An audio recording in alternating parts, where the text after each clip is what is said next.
ഒറ്റ കിക്ക് കൊണ്ട് ഇൻസ്റ്റാ ലോകം കീഴടക്കിയ റിസ്വാൻ ഇപ്പോൾ സൗദിയിലെ ജിദ്ദയിലുണ്ട്. പ്രവാസി ഫുട്ബോൾ സീസൺ സൗദിയിൽ ആരംഭിച്ചതോടെ ടൂർണമെന്റിൽ അതിഥിയായി എത്തിയിരിക്കുകയാണ് ഈ ഫ്രീ സ്റ്റൈൽ താരം. റിസ്വാന്റെ ഫ്രീ സ്റ്റൈൽ പ്രകടനം ജിദ്ദയിലും ആവേശമായി.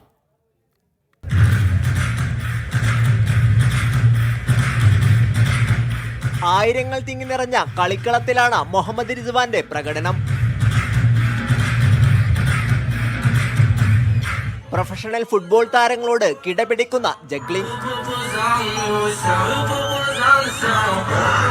ഫ്രീ സ്റ്റൈലിലൂടെ ഒരു പ്രൊഫഷണലാക്കാൻ പറ്റിയത് പ്രൊഫഷണലാക്കി ഫ്രീ സ്റ്റൈൽ തന്നെ.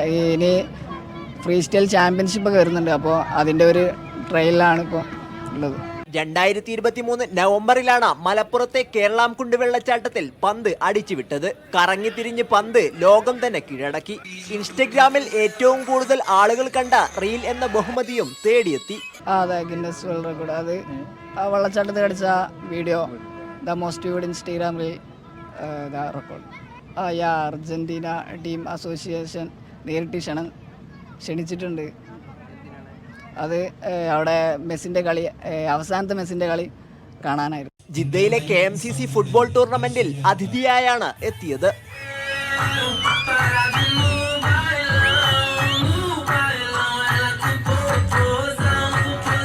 മുൻ ജിദ്ദ പ്രവാസിയാണ് റിസ്വാന്റെ പിതാവ്.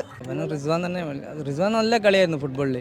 പിന്നെ ചെറിയൊരു കൈക്കര് വീണാട്ട് മുറിഞ്ഞാല് പിന്നെയാണ് ഫ്രീ സ്റ്റൈലിലേക്ക് മാറി വന്നത്. ഇപ്പം ഫ്രീ സ്റ്റൈല് നല്ല ഇതായിട്ടുണ്ട്. ലോക ഫ്രീ സ്റ്റൈൽ ചാമ്പ്യൻഷിപ്പിനുള്ള തയ്യാറെടുപ്പിലാണ് നിലവിൽ റിസ്വാൻ. Sabith Saleem, media 1, Jeddah.